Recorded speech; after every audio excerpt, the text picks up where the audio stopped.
As you finished reading Suki's Kimono, you might have discovered who the most important character was. Remember that characters are people, animals, or things a story is about. You can find out who those characters are by looking for clues in the words and pictures to get to know them. As you are reading the story described what characters look like and what they think, feel, say, and do. The story also told you why they do what they do.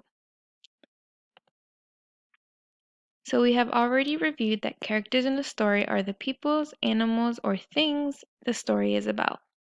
As you read Suki's Kimono, or as you read it, you can consider what the character is thinking, what does the character look like, what does the character do, and why does the character do those things. Every um, character has a reason or motive for everything that they do.